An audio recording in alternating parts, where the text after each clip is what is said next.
All right, we are coming up on 8 o'clock. So, let's settle in, get comfortable, and pick back up where we left off.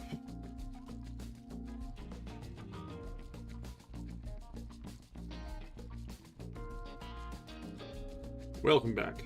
This is our fourth night of reading from Dashiell Hammett's The Maltese Falcon.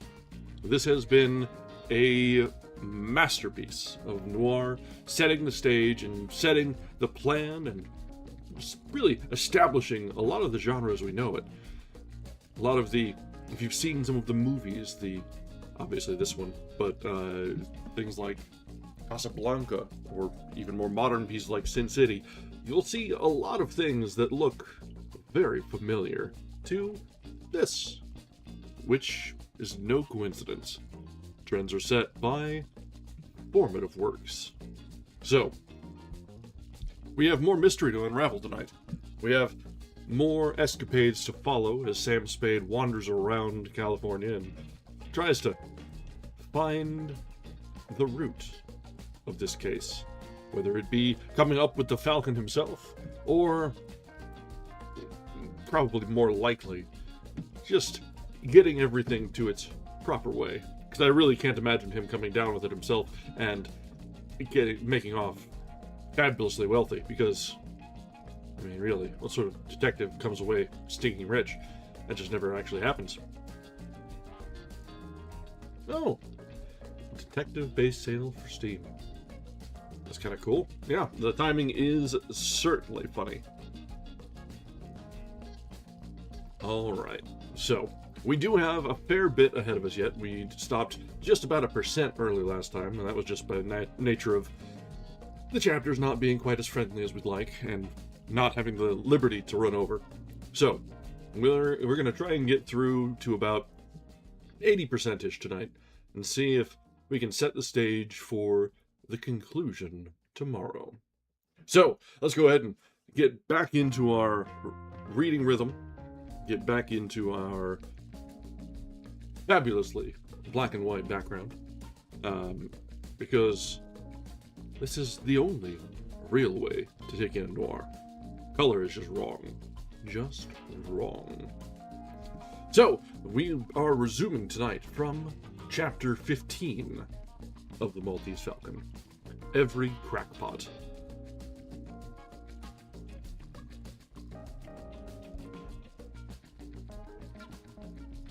Spade and Detective Sergeant Polehouse ate pickled pig's feet on one of Big John's tables at the State's Hall brow.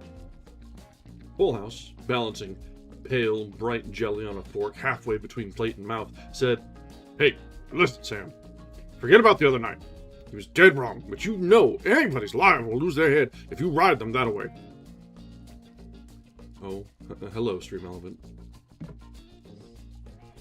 Spade looked thoughtfully at the police detective. "Was that what you wanted to see me about?" he asked. Polehouse nodded, put the forkful of jelly into his mouth, swallowed it, and qualified his nod. "Mostly." "Didn't he send you?" Polehouse made a disgusted mouth. "You know he didn't. He's as bullheaded as you are." Spade smiled and shook his head. "No, he's not, Tom," he said. "He just thinks he is." Tom scowled and chopped at his pig's foot with a knife. "Ain't you ever gonna grow up?" he grumbled. "What have you got a beef about? He didn't hurt you. You came out on top. What's the sense of making a grudge of it? You're just making a whole lot of grief for yourself." Spade placed his knife and fork carefully together on his plate, and put his hands on the table beside his plate. His smile was faint and devoid of warmth. "With every bull in town working overtime trying to pull up grief for me, a little more won't hurt. I won't even know it's there." Polehouse's ruddiness deepened. He said, "That's a swell thing to say to me." Spade picked up his knife and fork and began to eat. Polehouse ate. Presently, Spade asked, "See the boat on fire in the bay?" "I saw the smoke. Be reasonable, Sam. Dundee was wrong, and he knows it. Why don't you let it go at that?" "Think I ought to go around and tell him I hope my chin didn't hurt his fist?" Polehouse cut savagely into his pig's foot. Spade said, Phil Archer been in with any more hot tips? Hell, I didn't think you shot Miles, but what else could he do except run the lead down? You've done the same thing in his place, you know it. Yes. Malice glittered in Spade's eyes. What made him think I didn't do it? What makes you think I didn't? Or don't you? Fullhouse's ruddy face flushed again. He said, Thursby shot Miles. You think he did? He did. That Webley was his, and the slug in Miles came out of it. Sure? Spade demanded. Dead sure, The police detective replied. We got a hold of the kid, a bellhop at Thursby's hotel, that had seen it in his room just that morning. He noticed it particular because he'd never saw one just like it before. I never saw one. You say they don't make them anymore. It ain't likely there'd be another around, and anyway, if that wasn't Thursby's, what happened to his? And that's the gun the slug in Miles came out of. He started put a piece of bread into his mouth, withdrew it, and asked, You say you've seen them before. Where was that? He put the bread into his mouth. In England, before the war. Sure, there you are. Spade nodded and said, Then that leaves Thursby, the only one I killed. Fullhouse squirmed in his chair, and his face was red and shiny. Christ's sake, ain't you never gonna forget that? He complained earnestly. That's out. You know it as well as I do. You think you wasn't a dick yourself the way you bellyache over things. I suppose you don't never pull the same stuff on anybody that we pulled on you.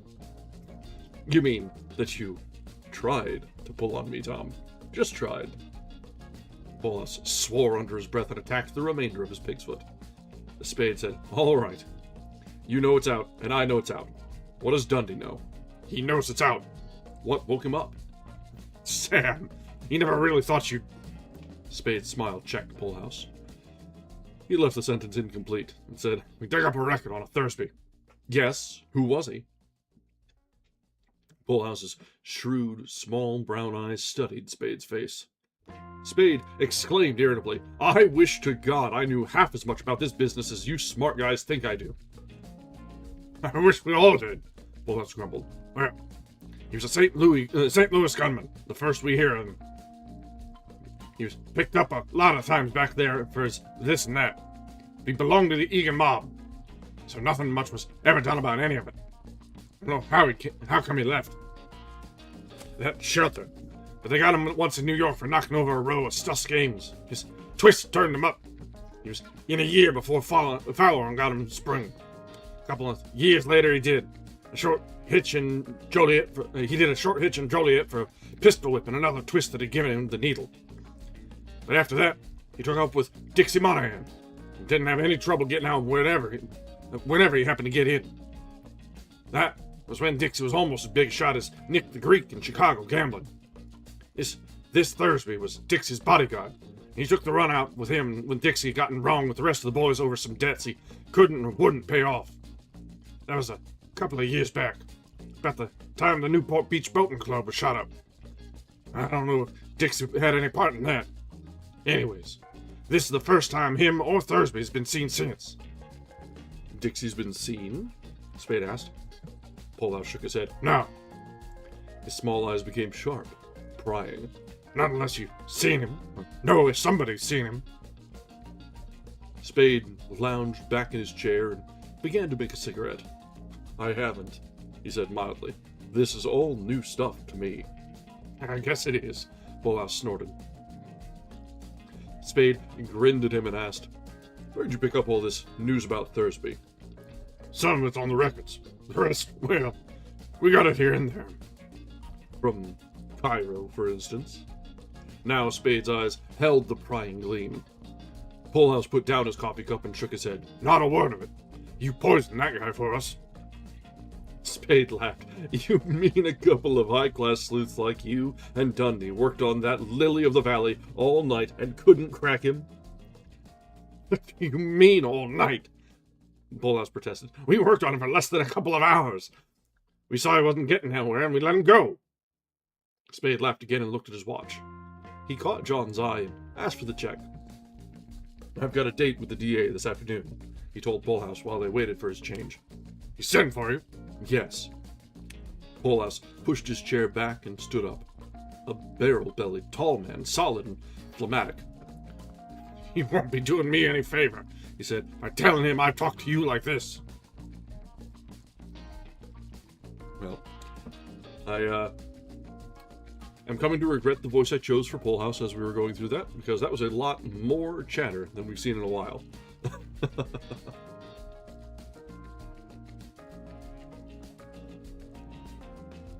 But it is good to see that Sam is keeping up with his acquaintance with the Force.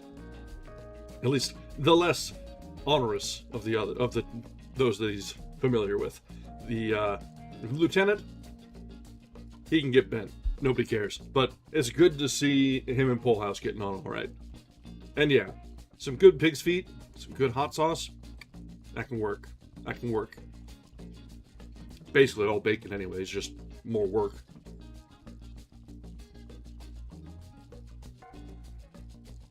A lathy youth with salient ears ushered Spade into the district attorney's office. Spade went in smiling, easily. Saying easily, "Hello, Brian." District Attorney Brian stood up and held his hand out across his desk. He was a blond man, of medium stature, perhaps 45 years old, with aggressive blue eyes behind black ribbon nose glasses, the overlarge mouth of an orator, and a wide dimpled chin. When he said, "How do you do, Spade?" his voice was resonant with latent power. They shook hands and sat down. The district attorney put his finger on one of the pearl buttons in a battery of 4 on his desk, said to the lathy youth who opened the door again, "Ask Mr. Thomas and Healy to come in." And then, rocking back in his chair, addressed Spade pleasantly. "You and the police haven't been hitting it off so well, have you?" Spade made a negligent gesture with his fingers of his right hand. "Nothing serious," he said lightly.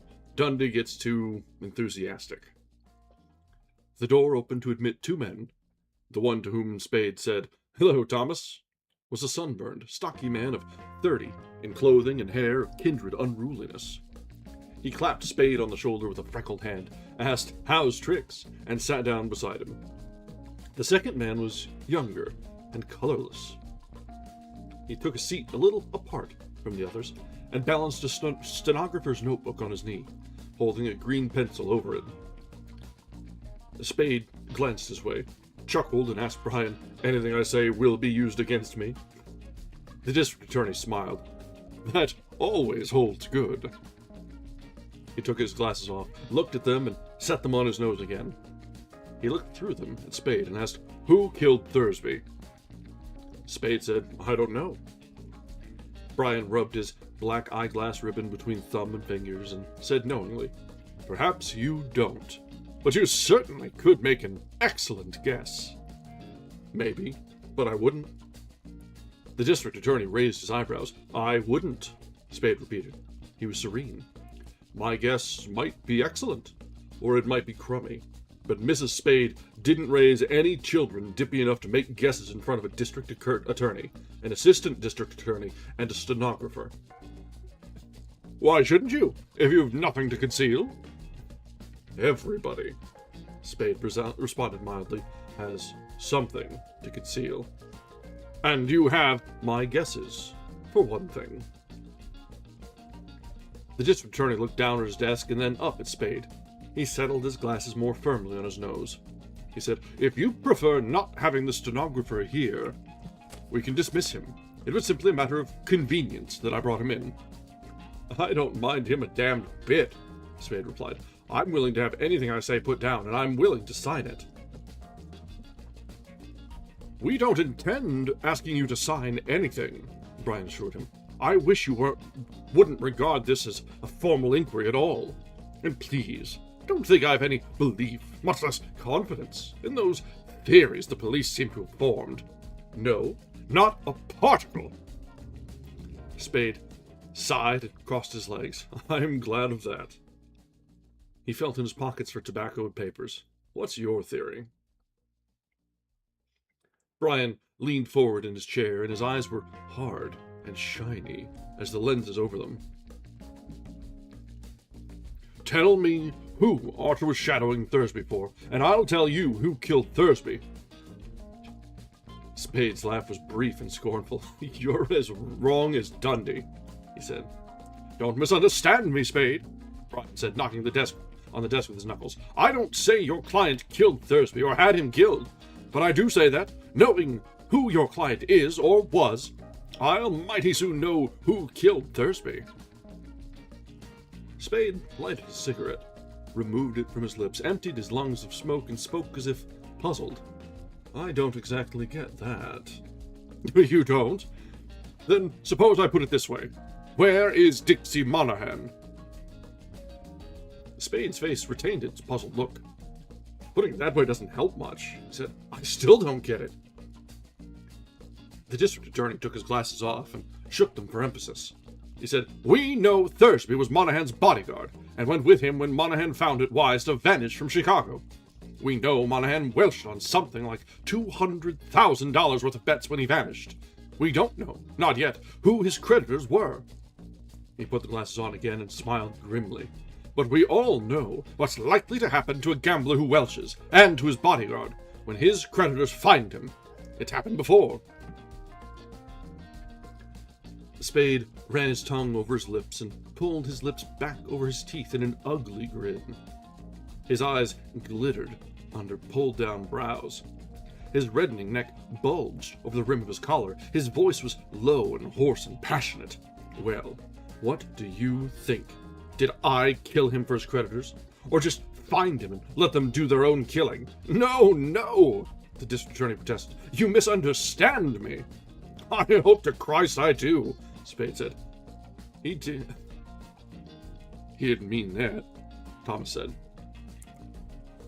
"Then what did he mean?" Brian waved a hand. "I only mean that you might have been involved in it without knowing what it was. That could—" "I see," Spade sneered. "You don't think I'm naughty. You just think I'm dumb." Okay, that's a pretty hefty debt to be bailing on. So, respect, actually.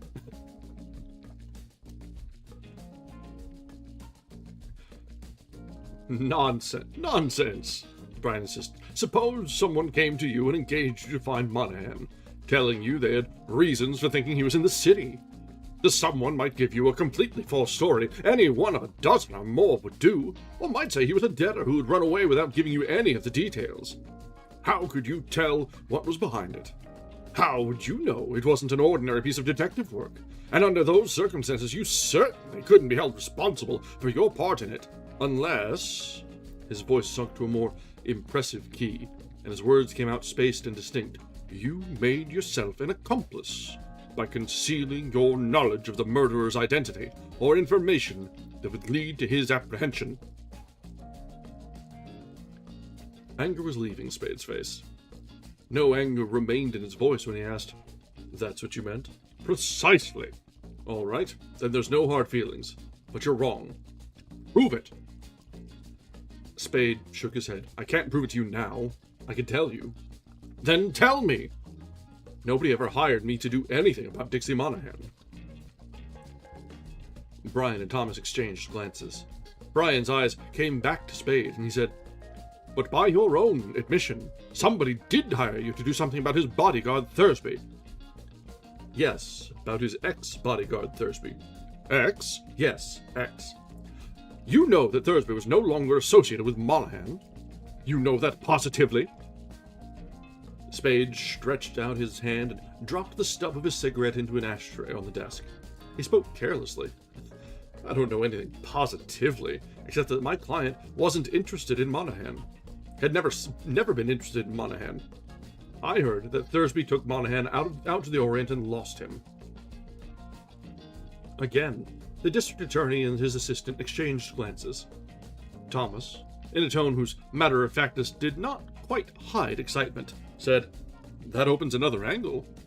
Monaghan's friends could have knocked Thursby off for ditching Monaghan. Dead gamblers don't have any friends," Spade said. "It opens up two new lines," Brian said. He leaned back and stared at the ceiling for several seconds, then sat upright quickly.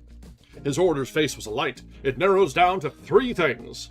Number 1, Thursby was killed by the gamblers Monaghan had welched on in Chicago. Not knowing Thursby had slouched Monaghan, or not believing it, they killed him because he had been Monaghan's associate, or to get him out of the way so they could get to Monaghan, or because he had refused to lead them to Monaghan. Number 2, he was killed by friends of Monaghan. Or number 3, he sold Monaghan out to his enemies and then fell out with them and they killed him. Or number 4, Spade suggested with a cheerful smile. He died of old age. You folks aren't serious, are you? The two men stared at Spade, but neither of them spoke. Spade turned his smile from one to the other of them and shook his head in mock pity. You've got Arnold Rothstein on the brain, he said. Brian smacked the back of his left hand down into the palm of his right. In one of those 3 categories lies the solution. The power in his voice was no longer latent. His right hand, a fist, except for a protruding forefinger, went up and then down to stop with a jerk when the finger was leveled at Spade's chest.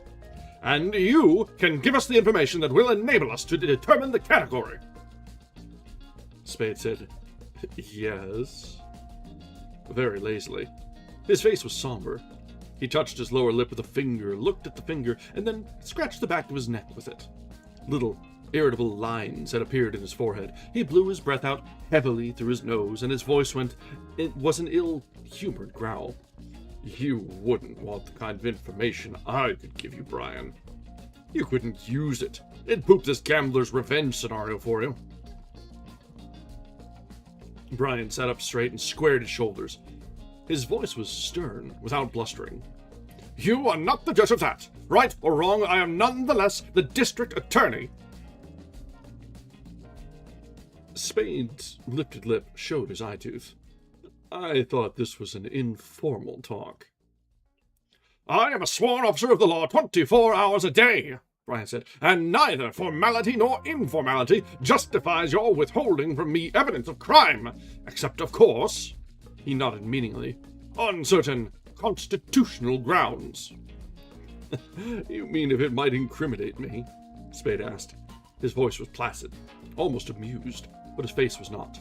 Well, I've got better grounds than that, or grounds that suit me better. My clients are entitled to a decent amount of secrecy. Maybe I can be made to talk to a grand jury, or even a coroner's jury, but I haven't been called before either yet. And it's a cinch. I'm not going to advertise my client's business until I have to. Then again, you and the police have both accused me of being mixed up in the other night's murders. I've had trouble with both of you before. As far as I can see, my best chance of clearing myself of the trouble you're trying to make for me is by bringing in the murderers. All tied up. And my only chance of ever catching them and tying them up and bringing them in is by keeping away from you and the police, because neither of you show any signs of knowing what in the hell it's all about. He rose and turned his head over his shoulder to address the stenographer. Getting this all right, son, or am I going too fast for you? The stenographer looked at him and with startled eyes replied, No, sir, I'm getting it all right. Good work, Spade said, and turned to Brian again. Now, if you want to go to the board and tell them I'm obstructing justice and ask them to revoke my license, hop to it. You've tried it before, and it didn't get you anything but a good laugh all around. He picked up his hat. Brian began. But look here, Spade said, and I don't want any more of these informal talks. I've got nothing to tell you or the police, and I'm goddamn tired of being called things by every crackpot on the city payroll. If you want to see me, pinch me, or subpoena me, or something, and I'll come down with my lawyer. He put his hat on his head, said, See you at the inquest. Maybe. And stalked out. Well, Sam has had about enough with all of the blues around town, whether it be the uniformed or the suited. And you know what? I'm fine with this. I'm fine with this. They're dragging him around. He might as well give him the short end of it.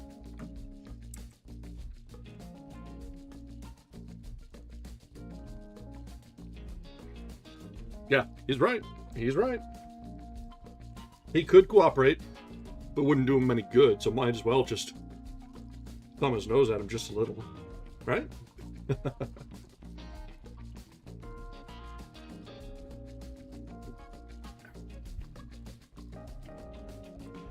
Alright. Let's continue on with this momentum, because Sam's in a fire. So let's see what else he's going to set the torch to. Chapter 16. The Third Murder. Oh, well, okay, that's going to accelerate pretty quickly. Spade went into the Hotel Sutter and telephoned the Alexandria. Gutman was not in. No member of Gutman's party was in. Spade telephoned the Belvedere. Cairo was not in. Had not been in that day. Spade went into his office. A swart, greasy man in notable clothes was waiting in the outer room. Effie Perrine indicated the swart man and said, "This gentleman wishes to see you, Mr. Spade." Spade smiled and bowed and opened the inner door. "Come in." Before following the man in, Spade asked Effie Perrine, "Any news on that other matter?" "No, sir." The swart man was the proprietor of a moving picture theater in Market Street. He suspected one of his cashiers and a doorman of colluding to defraud him. Spade hurried him through the story, promised to take care of it, asked for and received $50, and got rid of him in less than half an hour. I'll be damned, a new character that didn't have any lines. I could get used to this. When the corridor door closed behind the showman, Effie Perrine came into the inner office. Her sunburned face was worried and questioning. "You haven't found her yet?" she asked. He shook his head and went on stroking his bruised temple lightly in circles with his fingertips. "How is it?" she asked. "All right, but I've got plenty of headache." She went around behind him, put his hand down and stroked his temple with her slender fingers. He leaned back until the back of his head over the chair top rested against her breast. He said, "You're an angel." Yeah, sexual harassment in the workplace is all well and good in the 30s, I guess.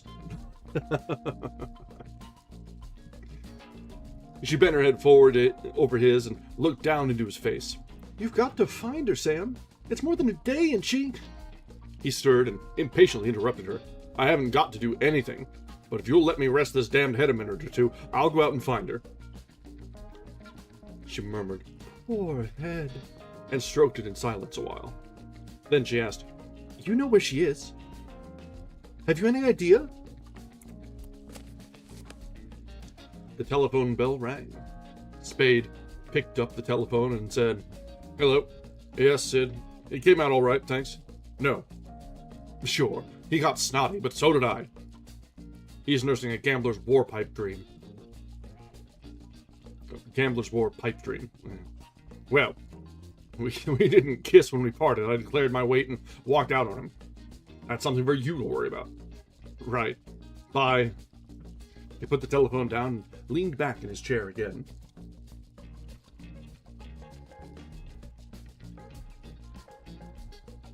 Effie Perrine came from behind him and stood at his side. She demanded, "Do you think you know where she is, Sam?" "I know where she went," he replied in a grudging tone. "Where?" She was excited. "Down to the boat you saw burning." Her eyes opened until their brown was surrounded by white. "You went down there?" It was not a question. "I did not," Spade said. "Sam!" she cried angrily. She went down there," he said in a surly voice. "She wasn't taken. She went down there instead of to your house when she learned the boat was in. Well, what the hell? Am I supposed to run around after my clients begging them to let me help them?" "But Sam, when I told you the boat was on fire." "That was at noon, and I had a date with Polehouse and another with Brian." She glared at him between tightened lids. "Sam Spade." Oh, she used his full name. Uh-oh. "You're the most contemptible man God ever made when you want to be. Because she did something without confiding in you, you'd sit here and do nothing when you know she's in danger. Well, you know she might be." Spade's face flushed. He said stubbornly, She's pretty capable of taking care of herself, and she knows where to come for help when she thinks she needs it. And when it suits her. That's spite, the girl cried. And that's all it is. You're sore because she did something on her own hook, without telling you. Why shouldn't she? You're not so damn honest, and you haven't been so much on the level with her, and that she should trust you completely. Oh, it's true, it's true. It's still short, Sam. The Spade said, "That's enough of that." His tone brought a brief, uneasy glint into her hot eyes, but she tossed her head, and the glint vanished. Her mouth was drawn taut and small. She said, "If you don't go down there this very minute, Sam, I will, and I'll take the police down there." Her voice trembled, broke, was thin and wailing. "Oh, Sam, go!" He stood up, cursing her. Then he said, "Christ! It'll be easier on my head than sitting here listening to you squawk." He looked at his watch. "You might as well lock up and go home." She said, "I won't. I'm going to wait right here until you come back." He said, "Do as you damn please." Put his hat on, flinched, took it off, and went out, carrying it in his hand. So, Effie is certainly the conscience of the office. Whether or not that's going to do much good for anyone, well, we'll find out. But at least a little bit more of a human heart than Sam's got.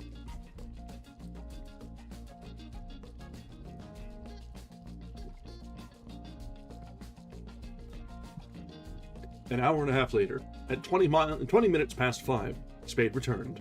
He was cheerful. He came in asking, "What makes you so hard to get along with, sweetheart?" "Me?" "Yes, you."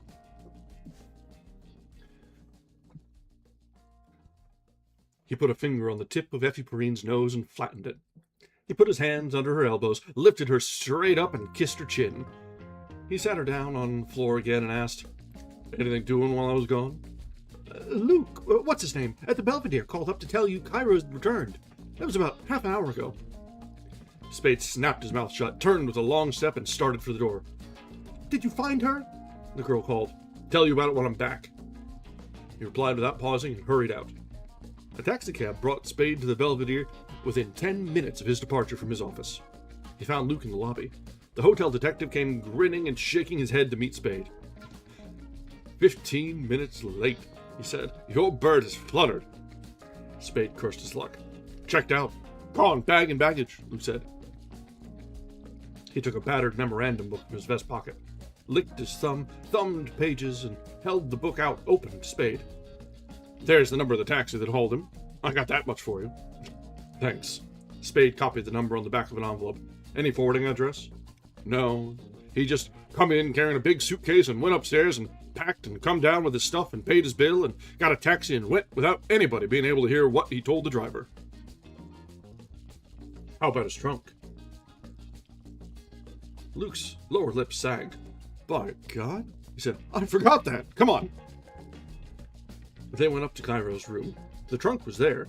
It was closed but not locked. They raised the lid. The trunk was empty. Luke said, "What do you know about that?" Spade did not say anything. Everybody's on the move now. Cairo's switching hotels. O'Shaughnessy is out, flown the coop. She's missing from anyone's radar. No word yet from Gutman. So let's see how other things shake out.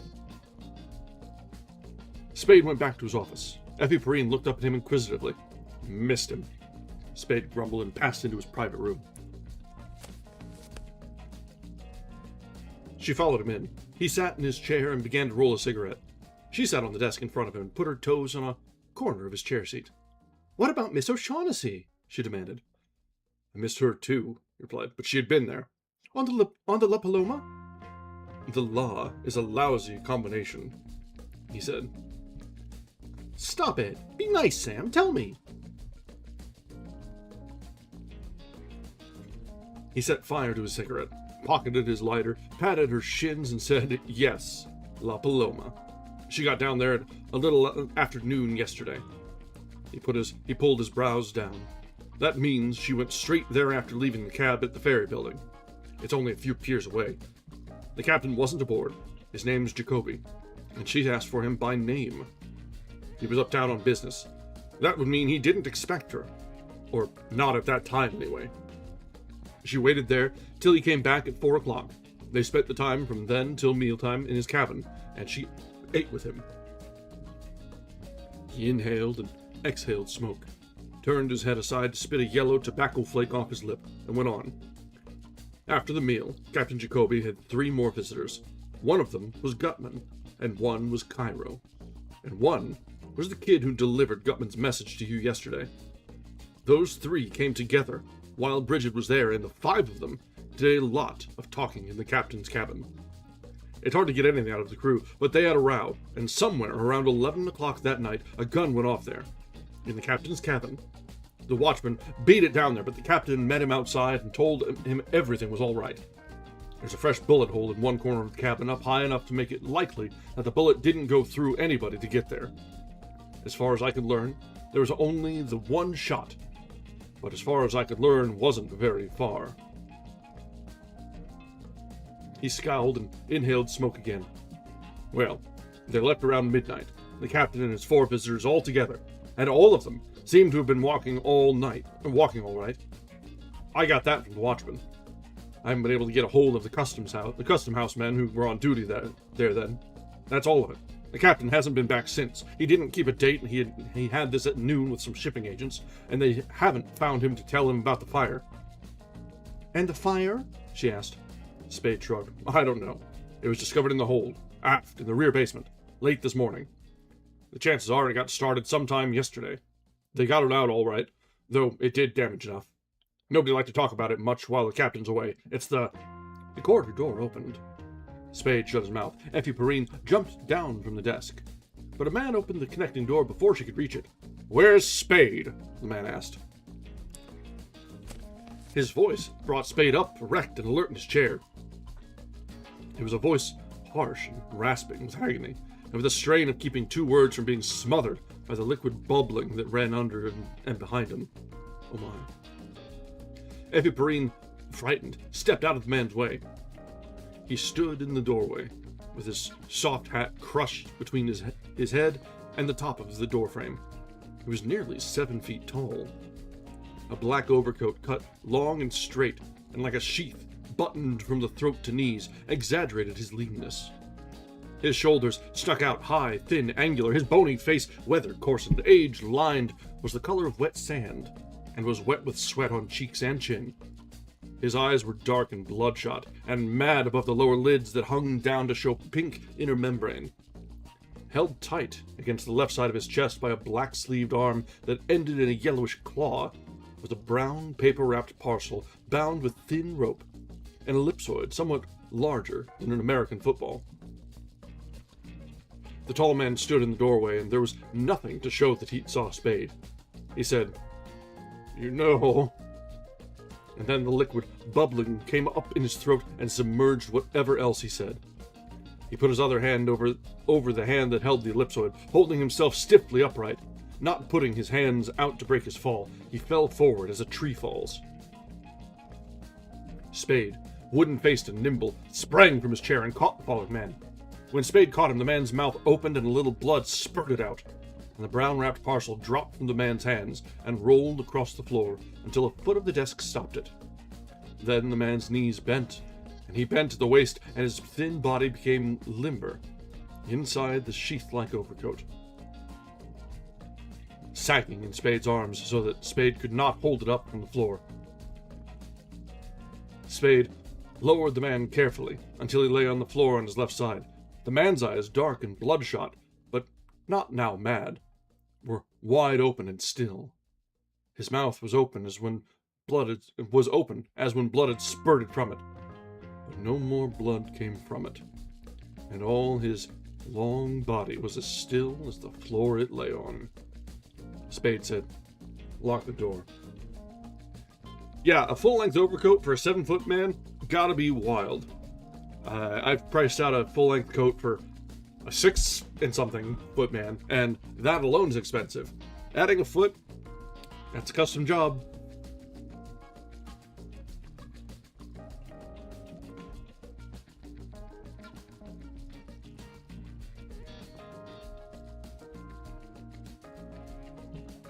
While Effie Perrine, her teeth chattering, fumbled with the corridor door's lock, Spade knelt beside the thin man, turned him over on his back, and ran a hand down inside his overcoat.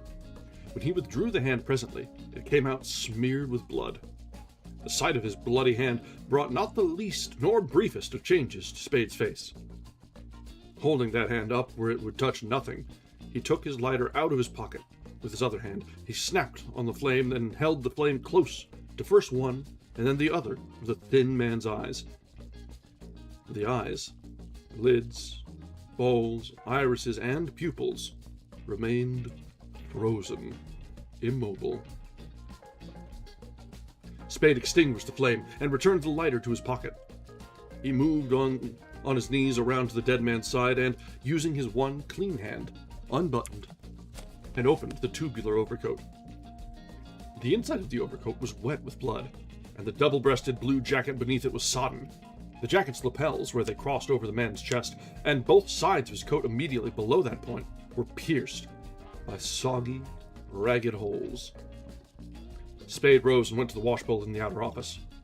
Effie Perrine, wan and trembling and holding herself upright by means of a hand on the corridor door's knob and her back against its glass, whispered, Is he? Yes, shot through the chest, maybe half a dozen times. Spade began to wash his hands. Oughtn't we? She began, but he cut her short. It's too late for a doctor now, and I've got to think before we do anything. He finished washing his hands and began to rinse the bowl. He couldn't have come far with those in him.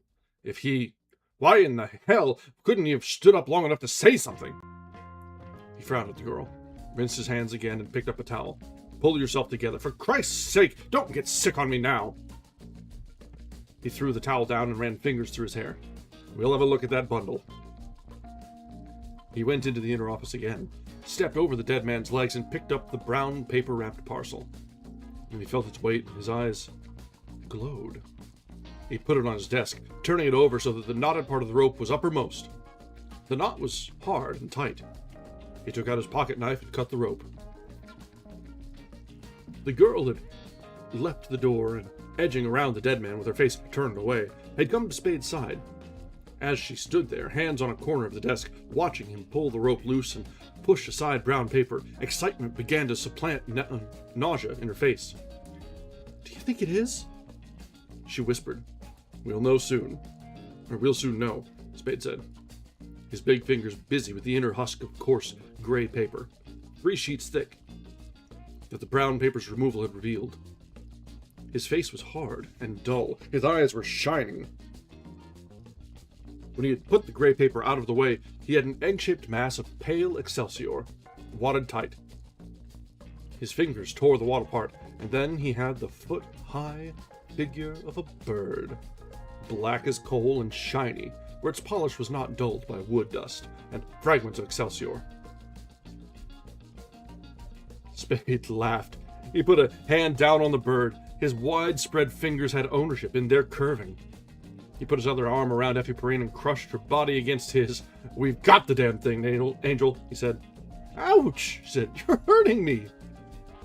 He took his arm away from her, picked the black bird up in both hands, and shook it to dislodge the clinging excelsior. Then he stepped back, holding it up in front of him and blew dust off it, regarding it triumphantly. Effie Perrine made a horrified face and screamed, pointing at his feet. He looked down at his feet.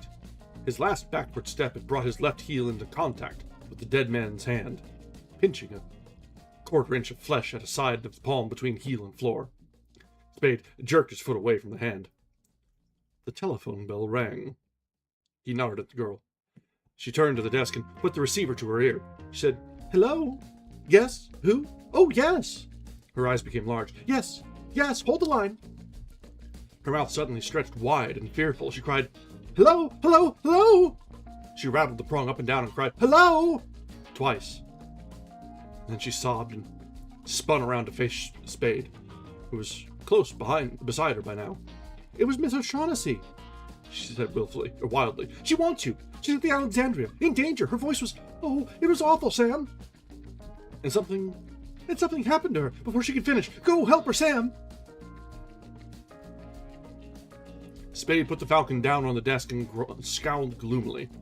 I've got to take care of this fellow first, he said, pointing his thumb at the thin corpse on the floor.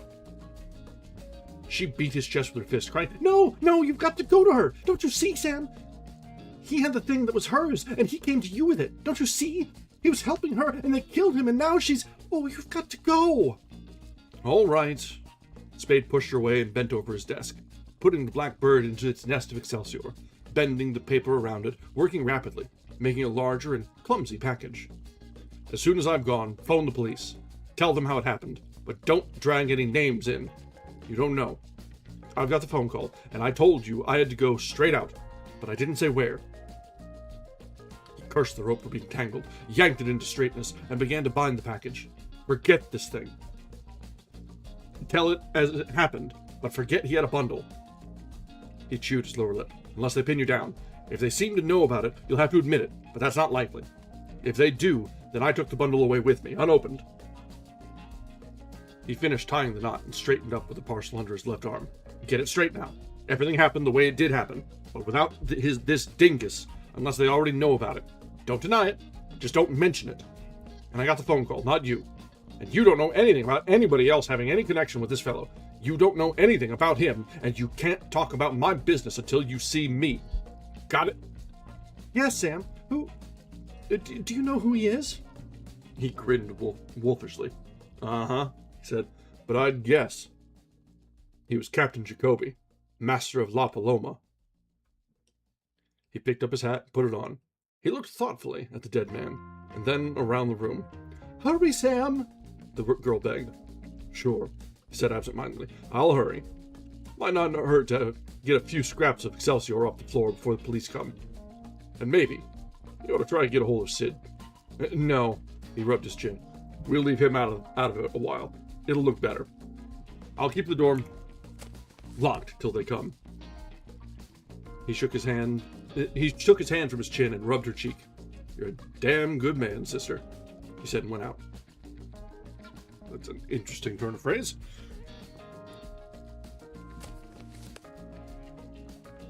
All right, so Sam has the Falcon. Well, okay, the Falcon is in Sam's desk.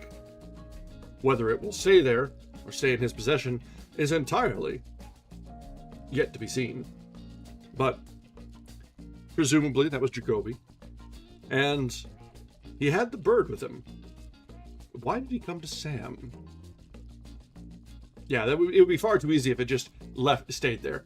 I have a feeling something is going to shake up that office. Maybe get Effie into some trouble. We'll see, though. There's a lot of book left. All right, Chapter 17. Saturday night. Oh, I guess he did take it with him. He didn't leave it. Okay. Carrying the parcel lightly under his arm, walking briskly with only the ceaseless shifting of his eyes to denote wariness, Spade went, partly by way of an alley and a narrow court from his office building to Kearney and Post Streets, where he hailed a passing taxicab. The taxicab carried him to the Pickwick Stage Terminal in 5th Street. He checked the bird at the parcel room there. Oh. Put this check into a stamped envelope, wrote M.F. Holland and a San Francisco post office box number on the envelope, sealed it, and dropped it into a mailbox. From the stage terminal, another taxicab carried him to the Alexandria Hotel. Spade went up to Suite 12C and knocked on the door. The door was opened. When he had knocked a second time, by a small, fair-haired girl in a shimmering yellow dressing gown. A small girl whose face was white and dim, and who had clung desperately to the inner doorknob with both hands and gasped, "Mr. Spade?" Spade said yes and caught her as she swayed. Her body arched back over his arm, and her head dropped straight back so that her short, fair hair hung down her scalp, and her slender throat was a firm curve from chin to chest. Spade slid his supporting arm higher up her back and bent to get his other arm under her knees. But she stirred then, resisting, and between parted lips that barely moved, blurred words came, "No, Ma, me, what?" Spade made her walk. He kicked the door shut, and he walked her up and down the green-carpeted room from wall to wall. One of his arms around her small body, that hand under her armpit, his other hand gripping her other arm, held her erect when she stumbled, checked her swaying, kept urging her forward, but made her tottering legs bear all her weight they could bear. They walked across and across the floor, the girl falteringly, with incoordinate steps. Spade surely on the balls of his feet, with balance unaffected by her staggering. His face was chalk white and eyeless, or her face was chalk white and eyeless, his sullen, with eyes hardened to watch everywhere at once. He talked to her monotonously. "That's the stuff. Left, right, left, right. That's the stuff. 1, 2, 3, 4. 1, 2, 3. Now we turn." He shook her as they turned from the wall. "Now back again. 1, 2, 3, 4. Hold your head up. That's the stuff. Good girl. Left, right, left, right. Now we turn again." He shook her again. "That's the girl. Walk, walk, walk, walk. 1, 2, 3, 4. Now we go around." He shook her more roughly and increased their pace. "That's the trick. Left, right, left, right. We're in a hurry now. 1, 2, 3. She shuddered and swallowed audibly. Spade began to chafe her arm and side, and he put his mouth nearer her ear. "That's fine. You're doing fine. 1, 2, 3, 4. Faster, faster, faster, faster. That's it. Step, step, step, step. Pick them up and lay them down. That's the stuff. Now we turn. Left, right, left, right." "What'd they do? Dope you? The same stuff they gave me?" Her eyelids twitched up then for an instant over dull, golden brown eyes, and she managed to say all of "yes," except the final consonant. They walked the floor, the girl almost trotting now to keep up with Spade. Spade slapping and kneading her flesh through the yellow silk with both hands, talking and talking while his eyes remained hard and aloof and watchful. "Left, right, left, right, left, right. Turn, that's the girl. 1, 2, 3, 4. 1, 2, 3, 4. Keep the chin up, that's the stuff. 1, 2. Her lids lifted again, a bare fraction of an inch, and under them, her eyes moved weakly from side to side. "That's fine," he said in a crisp voice, dropping his monotone. "Keep them open. Open them wide, wide!" He shook her. She moaned in protest, but her lids went farther up, though her eyes were without inner light. He raised his hand and slapped her cheek half a dozen times in quick succession. She moaned again and tried to break away from him. His arm held her and swept her along beside him from wall to wall. "Keep walking," he ordered in a harsh voice, and then, "Who are you?" Her Rhea Gutman was thick but intelligible. "The daughter?" "Yes." Now she was no farther from the final consonant than "sh." "Where's Bridget?" She twisted convulsively around in his arms and caught at one of his hands with both of hers. He pulled his hand away quickly and looked at it. Across its back was a thin red scratch, an inch and a half or more in length. "What the hell?" He growled and examined her hands. Her left hand was empty. In her right hand, when he forced it open, lay a 3-inch jade-headed steel bouquet pin. "What the hell?" He growled again and held the pin up in front of her eyes. When she saw the pin, she whimpered and opened her dressing gown. She pushed aside the cream-colored pajama coat under it and showed him her body below her left breast. White flesh crisscrossed with thin red lines, dotted with tiny red dots, where the pin had scratched and punctured it. "Stay awake. Walk till you came. She said you'd come. For so long." She swayed. Spade tightened his arm around her and said, "Walk." She fought against his arm, squirming around to face him again. "No, tell you. Sleep. Save her." "Bridget?" he demanded. "Yes. Took her. But Burlingame. 26. Ancho. Hurry. Too late." Her head fell over on her shoulder. Spade pushed her head up roughly. "Who took her there? Your father?" "Yes. Wilmer! Cairo! She writhed and her eyelids twitched but did not open. Killer! Her head fell over again, and again he pushed up. Who shot Jacoby? She did not seem to hear the question. She tried pitifully to hold her head up, to open her eyes. She mumbled, Go! She! He shook her brutally. Stay awake till the doctor comes. Fear opened her eyes and pushed for a moment the cloudiness from her face. No! No! She cried thickly. Father, kill me. Swear you won't. He'd know. I did. Promise. Won't. Sleep. All right. Morning. He shook her again. You're sure you can sleep the stuff off all right? Yeah. Her head fell down again. Where's your bed? She tried to raise a hand, but the effort had become too much for her before the hand pointed at anything except the carpet. With the sigh of a tired child, she let her whole body relax and crumple. Spade caught her up in his arms, scooped her up as she sank, and, holding her easily against his chest, went to the nearest of the 3 doors. He turned the knob far enough to release the catch, pushed the door open with his foot, and went into a passageway that ran past an open bathroom door to a bedroom. He looked into the bathroom, saw it was empty, and carried the girl into the bedroom. Nobody was there. The clothing that was in sight and things on the chiffonier said it was a man's room. Spade carried the girl back to the green-carpeted room and tried the opposite door. Through it, he passed into another passageway, past another empty bathroom, and into a bedroom that was feminine in its accessories.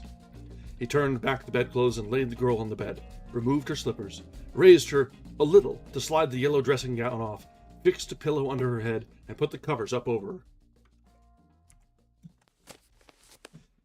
Then he opened the room's 2 windows and stood with his back to them, staring at the sleeping girl. Her breathing was heavy but not troubled. He frowned and looked around, working his lips together. Twilight was dimming the room. He stood there in the weakening light for perhaps 5 minutes. Finally, he shook his thick, sloping shoulders impatiently and went out, leaving the suite's outer door unlocked. Well, things are very quickly happening now.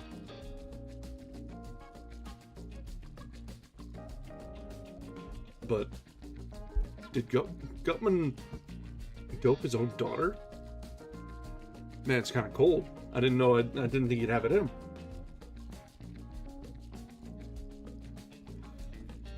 Spade went to the Pacific Telephone and Telegraph Company station in Powell Street and called Davenport 2020. Emergency hospital, please. Hello. There's a girl in Suite 12C at the Alexandria Hotel who's been drugged. Yes, you'd better send somebody to take a look at her. This is Mr. Hooper of the Alexandria. He put the receiver on its prong and laughed. He called another number and said, Hello, Frank. This is Sam Spade. Can you let me have a car with a driver who will keep his mouth shut? To go down the peninsula right away. Just a couple of hours. Right. Have him pick me up at John's, Ellis Street, as soon as he can make it. He called another number. His offices. Held the receiver to his ear for a little while without saying anything, and replaced it on its hook. He went to John's Grill, asked the waiter to hurry his order of chops, baked potato, and sliced tomatoes, ate hurriedly, and was smoking a cigarette with his coffee when a thick-set, youngish man with a plaid cap set askew above pale eyes and a tough, cheery face came into the grill and to his table. All set, Mr. Spade. She's full of gas and raring to go. Swell. Spade emptied his cup and went out with the thick-set man. Know where Ancho Avenue, or Road, or Boulevard is in Burlingame? Nope, but if she's there, we can find her. Let's do that. Spade said as he sat beside the chauffeur in the dark Cadillac sedan. 26 is the number we want, and the sooner the better. But we don't want to pull up at the front door. Correct. They rode half a dozen blocks in silence. The chauffeur said, Your partner got knocked off, didn't he, Mr. Spade? Uh-huh.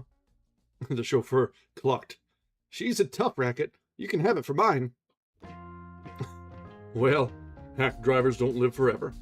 Maybe that's right, the thick-set man conceded. But just the same, it'll always be a surprise to me if I don't. Spade stared ahead at nothing, and thereafter, until the chauffeur, tired of making conversation, replied with uninterested yeses and nos.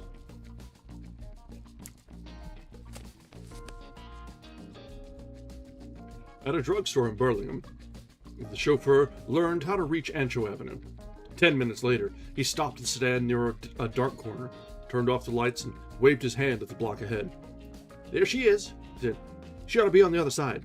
Maybe the third or fourth house." Spade said, "Right," and got out of the car. "Keep the engine going. We may have to leave in a hurry." He crossed the street and went up the other side. Far ahead, a lone streetlight burned.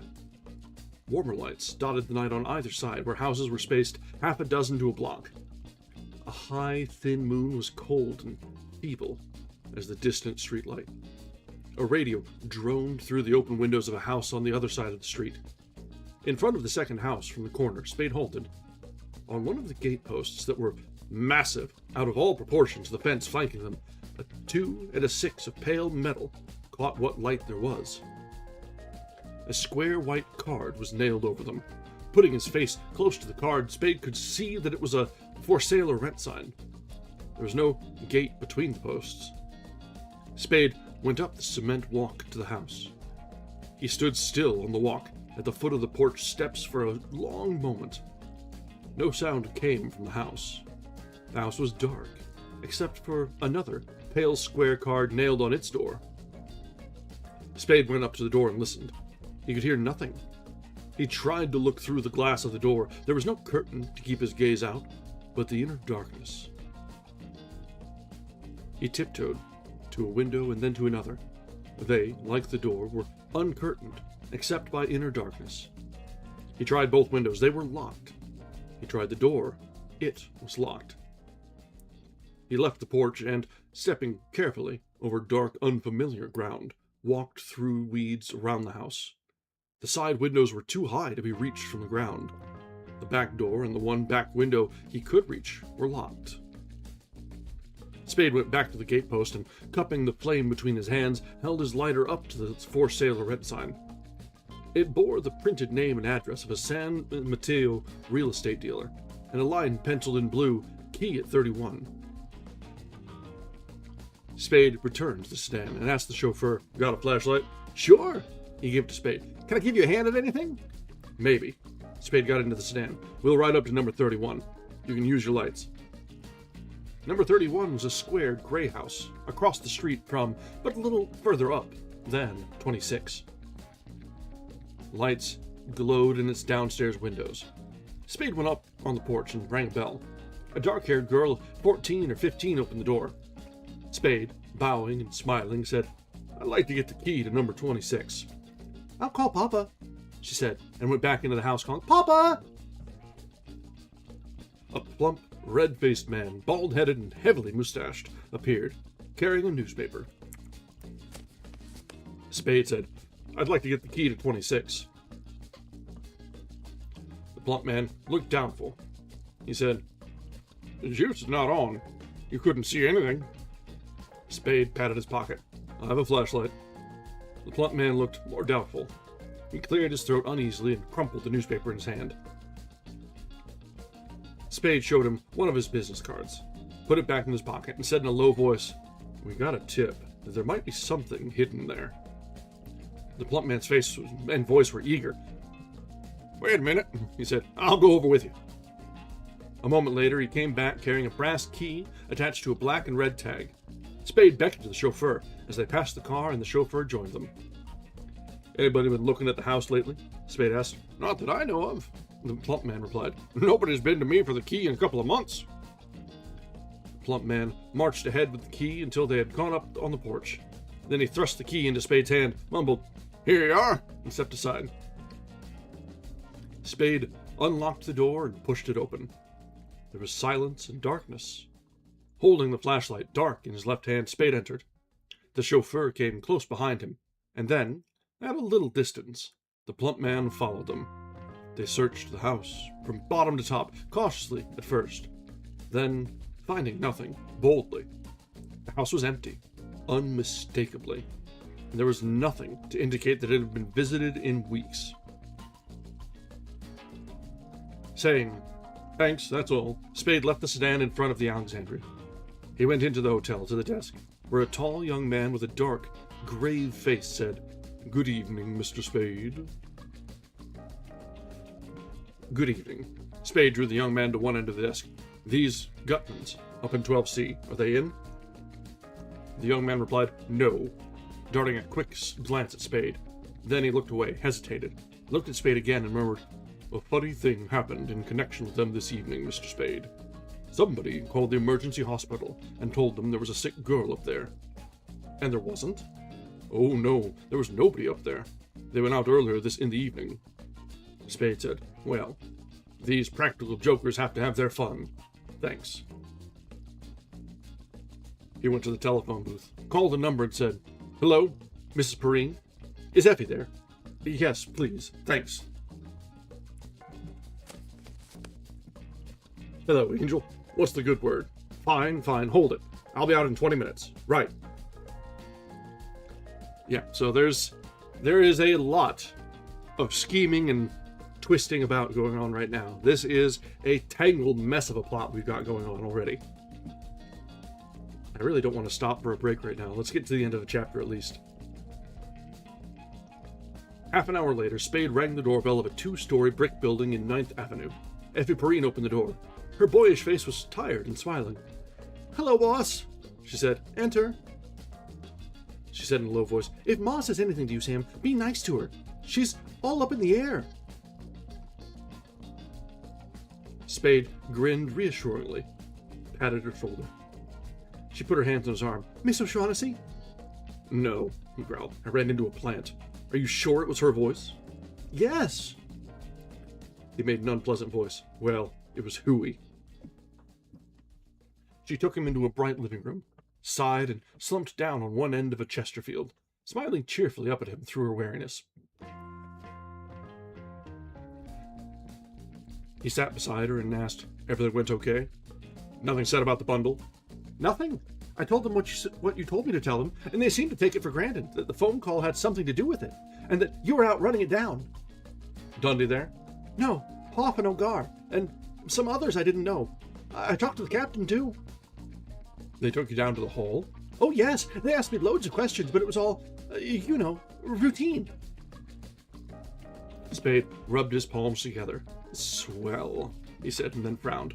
Though, I guess they'll think up plenty to put to me when we meet. That damn Dundee will, anyway. And Brian. He moved his shoulders. Anybody you know outside of the police come around? Yes. She sat up straight. That boy, the one who brought the message from Gutman, was there. He didn't come in, but the police left the corridor door open while they were there, and I saw him standing there. You didn't say anything? Oh, no. You'd said not to, so I didn't pay any attention to him, and the next time I looked, he was gone. Spade grinned at her. Damn lucky for you, sister, that Coppers got there first. Why? He's a bad egg, that lad. Poison. Was the dead man Jacoby? Yes. He pressed her hands and stood up. I'm gonna run along. You better hit the hay. You're all in. She rose. Sam, what is... He stopped her words with his hand on her mouth. Save it till Monday, he said. I want to sneak out before your mother catches me and gives me hell for dragging her lamb through gutters.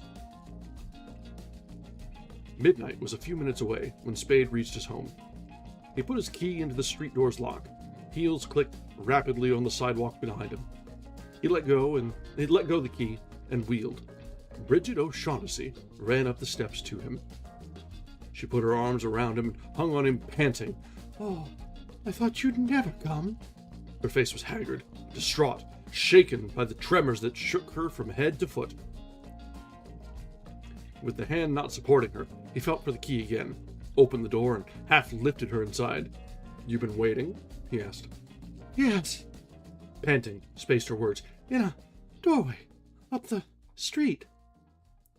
Can you make it all right? He asked. Or shall I carry you? She stood. She shook her head against his shoulder. I'll be all right. When I get where I can sit down. They rode up to Spade's floor in the elevator and went around to his apartment. She left his arm and stood beside him, panting, both hands to her breast, while he unlocked his door. He switched on the passageway light. They went in. He shut the door and, with his arm around her again, took her back towards the living room. When they were within a step of the living room door, the light in the living room went on. The girl cried out and clung to Spade.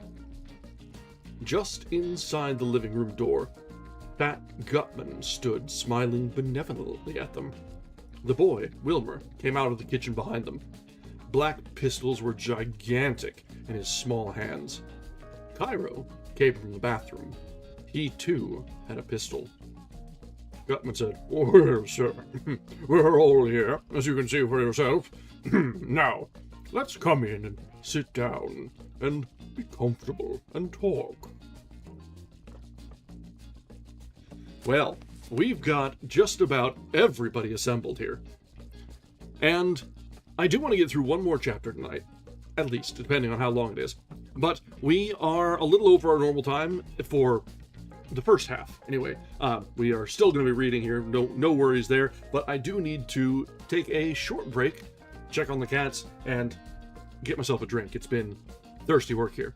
So, we'll be just a few minutes. Don't want to let the hype of this rapidly developing plot wear off. So, just a little bit, and we'll be back just in a nonce.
All right, we are back.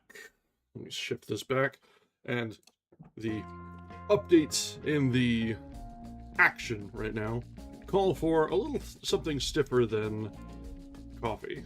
And I had just enough time to mix up something fun.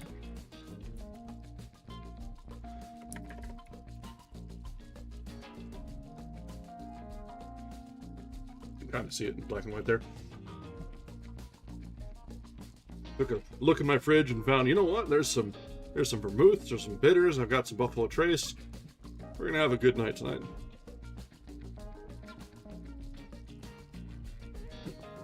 All right, so let's continue with what seems to be coming up on the climax of the Maltese Falcon.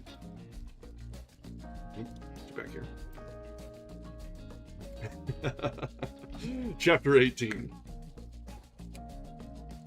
The Fall Guy. Spade, with his arms around Bridget O'Shaughnessy, smiled meagerly over her and said, "Sure, we'll talk." Gutman's bulbs jounced as he took 3 waddling backward steps away from the door.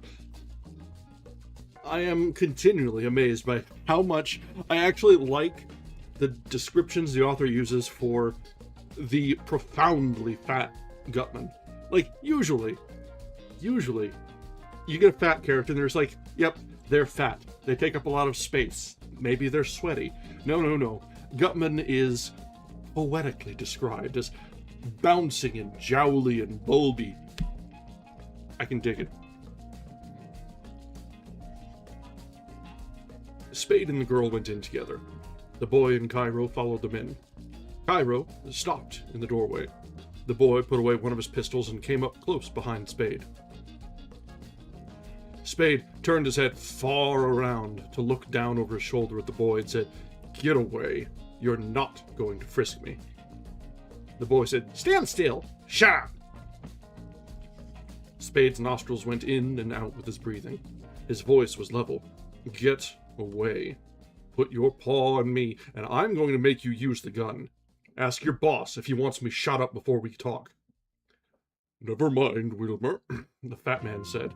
He frowned indulgently at Spade. "You are certainly a most headstrong individual.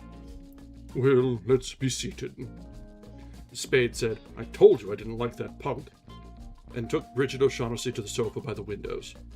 They sat close together, her head against his left shoulder, his left arm around her shoulders. She had stopped trembling and stopped panting. The appearance of Gutman and his companions seemed to have robbed her of that freedom of personal movement and emotion that is animal, leaving her alive, conscious but quiescent as a plant. Gutman lowered himself into the padded rocking chair. Cairo chose the armchair by the table. The boy Wilmer did not sit down. He stood in the doorway where Cairo had stood, letting his one visible pistol hang down at his side, looking under the curling lashes at Spade's body. Cairo put his pistol on the table beside him. Spade took off his hat and tossed it to the other end of the sofa. He grinned at Gutman. The looseness of his lower lip and the droop of his upper eyelids combined with the V's in his face to make his grin lewd as a satyr's. "That daughter of yours has a nice belly," he said. "Too nice to be scratched up with pins." Gutman's smile was affable, if a bit oily. The boy in the doorway took a short step forward, raising his pistol as far as his hip. Everybody in the room looked at him. In the dissimilar eyes with which Bridget O'Shaughnessy and Joel Cairo looked at him, there was, oddly, something identically reproving. The boy blushed, drew back his advanced foot, straightened his legs, lowered the pistol, and stood as he had stood before, looking under the lashes that hid his eyes at Spade's chest. The blush was pale enough, and lasted for only an instant, but it was startling on his face that habitually was so cold and composed. Gutman turned his sleek-eyed fat smile on Spade again. His voice was a suave purring. "Yes, sir, that was a shame, but you must admit that it served its purpose." Spade's brows twitched together. "Anything would have," he said. "Naturally, I wanted to see you as soon as I had the Falcon. Cash customers, why not? I went to Burlingame expecting to run into this sort of a meeting. I didn't know you were blundering around, half an hour late, trying to get me out of the way so you could find Jacoby again before he found me." Gutman chuckled. His chuckle seemed to hold nothing but satisfaction. "Well, sir," he said, "in any case, here we are having our little meeting, if that's what you wanted." "That's what I wanted. How soon are you ready to make the first payment and take the Falcon off my hands?" Bridget O'Shaughnessy sat up straight and looked at Spade with surprised blue eyes. He patted her shoulder inattentively. His eyes were steady on Gutman's. Gutman's twinkled merrily between sheltering fat puffs and said, "Well, sir, as to that," and put a hand inside the breast of his coat. Cairo, hands on thighs, leaned forward in his chair, breathing between parted soft lips. His dark eyes had the surface shine of lacquer. They shifted their focus warily from Spade's face to Gutman's, from Gutman's to Spade's.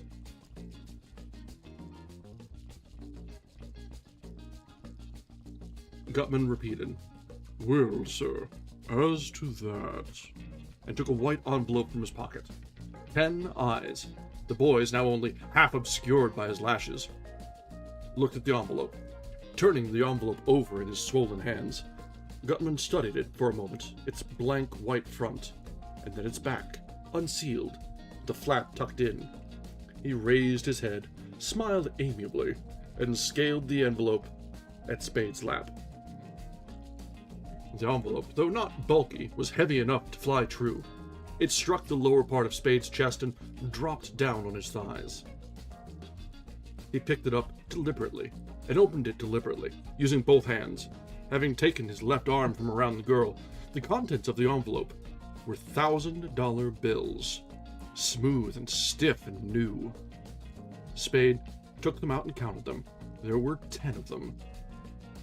Spade looked up smiling. He said mildly, "We were talking about more money than this." "Yes, sir, we were," Gutman agreed. "But we were talking then. This is actual money. Genuine coin of the realm, sir. With $1 of this you can buy more than with $10 of talk." Silent laughter shook his bulbs. When their commotion stopped, he said more seriously, yet not altogether seriously, "There are more of us to be taken care of now." He moved his twinkling eyes and his fat head to indicate Cairo, and, well, sir, in short, the situation has changed. While Gutman talked, Spade had tapped the edges of the 10 bills into alignment and returned them to their envelope, tucking the flap in over them. Now, with forearms on knees, he sat hunched forward, dangling the envelope from a corner, held lightly by finger and thumb down between his legs. His reply to the fat man was careless. "Sure, you're together now, but I've got the Falcon." Joel Cairo spoke, ugly hands grasping the arms of his chair. He leaned forward and said primly in his high-pitched, thin voice, "I shouldn't think it would be necessary to remind you, Mr. Spade, that though you may have the Falcon yet, we certainly have you." Spade grinned. "I'm trying to not let that worry me," he said. He sat up straight, put the envelope aside on the sofa, and addressed Gutman. "We'll come back to the money later. There's another thing that's got to be taken care of first. We've got to have a fall guy." The fat man frowned without comprehension, but before he could speak, Spade was explaining. "The police have got to have a victim. Somebody they can stick for those 3 murders. Cairo, speaking in a brittle, excited voice, interrupted Spade. "2! Only 2 murders, Mr. Spade. Thursby undoubtedly killed your partner." "All right, 2, Spade growled. "What difference does that make? The point is, we've got to feed the police some." Now Gutman broke in, smiling confidently, talking with good-natured assurance. "Well, sir, from what we've seen and heard of you, I don't think we'll have to bother ourselves about that. We can leave the handling of the police to you. All right. You won't need any of our inexpert help." "If that's what you think," Spade said, "you haven't seen or heard enough." "Now come, Mr. Spade. You can't expect us to believe at this late date that you are the least bit afraid of the police, or that you are not quite able to handle." Spade snorted, with throat and nose. He bent forward, resting his forearms on knees again, and interrupted Gutman irritably. "I'm not a damned bit afraid of them, and I know how to handle them. That's what I'm trying to tell you. The way to handle them is to toss them a victim, somebody they can hang the works on." "Well, sir, I grant you that's one way of doing it, but..." "But hell," Spade said, "it's the only way. His eyes were hot and earnest under a reddening forehead. The bruise on his temple was liver-colored. I know what I'm talking about. I've been through it all before and expect to go through it again. At one time or another, I've had to tell everybody from the Supreme Court down to go to hell. And I've got away with it. I got away with it because I never let myself forget that a day of reckoning was coming. I never forget that when the day of reckoning comes, I want to be all set to march into headquarters, pushing a victim in front of me saying, "Here, you chumps, is your criminal." As long as I can do that, I can put my thumb to my nose and wriggle my fingers at all the laws in the books. The first time I can't do it, my name's Mud. There hasn't been a first time yet. This isn't going to be it. That's flat. Gutman's eyes flickered, and their sleekness became dubious. But he held his other features in their bulbous, pink, smiling, complacent cast, and there was nothing of uneasiness in his voice.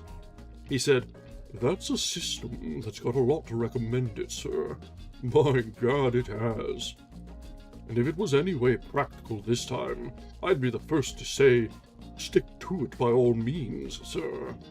But this just happens to be a case where it's not possible. That's the way it is with the best of systems. There comes a time when you've got to make exceptions, and a wise man just goes ahead and makes them. Well, sir, that's just the way it is in this case, and I don't mind telling you that I think you're being very well paid for making an exception. Now, maybe it will be a little more trouble to you than if you had your victim to hand over to the police. But," he laughed and spread his hands, "you're not a man that's afraid of a little bit of trouble. You know how to do things, and you know you'll land on your feet in the end, no matter what happens." He pursed his lips and partly closed one eye. "You'll manage that, sir." Spade's eyes had lost their warmth. His face was dull and lumpy. "I know what I'm talking about," he said in a low, consciously patient tone. "This is my city and my game. I could manage to land on my feet, sure, this time. But the next time I tried to pull over a fast one, they'd stop me so fast I'd swallow my teeth. Hell with that. You birds will be in New York or Constantinople or someplace else. I'm in business here." "But surely," Gutman began, I can't." Spade said earnestly, "I won't. I mean it." He sat up straight. A pleasant smile illuminated his face, erasing its dull lumpishness. He spoke rapidly, in an agreeable, persuasive tone. "Listen to me, Gutman. I'm telling you what's best for all of us. If we don't give the police a fall guy, it's 10 to 1 they'll sooner or later stumble on information about the Falcon. Then you'll have to duck for cover with it, no matter where you are. And that's not going to help you make a fortune off it. Give them a fall guy, and they'll stop right there." "Well, sir, that's just the point," Gutman replied, and still only in his eyes when uneasiness faintly apparent. "Will they stop right there? Or won't the fall guy be a fresh clue that as likely as not will lead them to information about the Falcon? And, on the other hand, wouldn't you say they were stopped right now, and that the best thing for us to do is leave well enough alone?" A forked vein began to swell in Spade's forehead. "Jesus, you don't know what it's all about either," he said in a restrained tone. "They're not asleep, Gutman. They're lying low, waiting. Try to get that. I'm in it up to my neck, and they know it. That's all right as long as I do something when the time comes. But it won't be all right if I don't." His voice became persuasive again. "Listen, Gutman. We've absolutely got to give them a victim. There's no way out of it. Let's give them the punk." He nodded pleasantly at the boy in the doorway. He actually did shoot both of them, Thursby and Jacoby, didn't he? Anyway, he's made to order for the part. Let's pin the necessary evidence on him and turn him over to them. The boy in the doorway tightened the corners of his mouth in what may have been a minute smile. Spade's proposal seemed to have no other effect on him. Joel Cairo's dark face was open-mouthed, open-eyed, yellowish, and amazed. He breathed through his mouth, his round, effeminate chest rising and falling, while he gaped at Spade. Bridget O'Shaughnessy had moved away from Spade and had twisted herself around on the sofa to stare at him. There was a suggestion of hysterical laughter behind the startled confusion in her face. Gutman remained still and expressionless for a moment. Then he decided to laugh. He laughed heartily and lengthily, not stopping until his sleek eyes had borrowed merriment from his laughter. When he stopped laughing, he said, "By Gad, sir, you're a character, that you are." He took a white handkerchief from his pocket and wiped his eyes. "Yes, sir, there's never any telling what you'll do or say next, except that it's bound to be something astonishing. There's nothing funny about it." Spade did not seem offended by the fat man's laughter, nor in any way impressed. He spoke in the manner of one reasoning with a recalcitrant, but not altogether unreasonable friend. "It's our best bet. With him in their hands, the police will—" "But my dear man," Gutman objected, "can't you see? If I, even for a moment, thought of doing it, but that's ridiculous too. I feel towards Wilmer just exactly as if he were my own son. I really do. But if I, even for a moment, thought of doing what you propose, what in the world do you think would keep Wilmer from telling the police every last detail about the Falcon and all of us?" Spade grinned with stiff lips. "If we had to," he said softly, "we could have him killed resisting arrest. But we won't have to go that far. Let him talk his head off. I promise you, nobody'll do anything about it. That's easy enough to fix." The pink flesh on Gutman's forehead crawled in a frown. He lowered his head, mashing his chins together over his collar, and asked, "How?" Then, with an abruptness that set all his fat bulbs quivering and tumbling against one another, he raised his head, squirmed around to look at the boy, and laughed uproariously. "What do you think of this, Wilmer? It's funny, eh?" The boy's eyes were cold hazel gleams under his lashes. He said in a low, distinct voice, "Yes, it's funny, son of a bitch." Spade was talking to Bridget O'Shaughnessy. How do you feel now, Angel? Any better?" "Yes, much better, only—" She reduced her voice until the last words would have been unintelligible 2 feet away. "I'm frightened." "Don't be," he said carelessly, and put a hand on her gray-stockinged knee. "Nothing very bad's going to happen. Want a drink?" "Not now, thanks." Her voice sank again. "Be careful, Sam."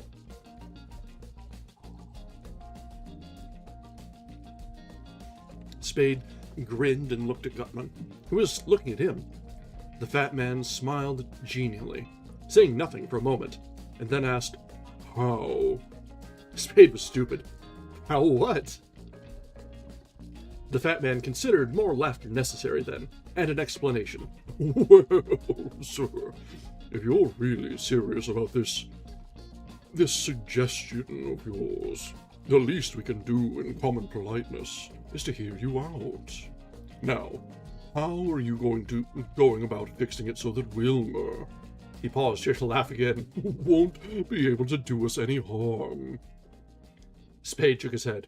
"No," he said, "I wouldn't want to take advantage of anybody's politeness, no matter how common like that. Forget it."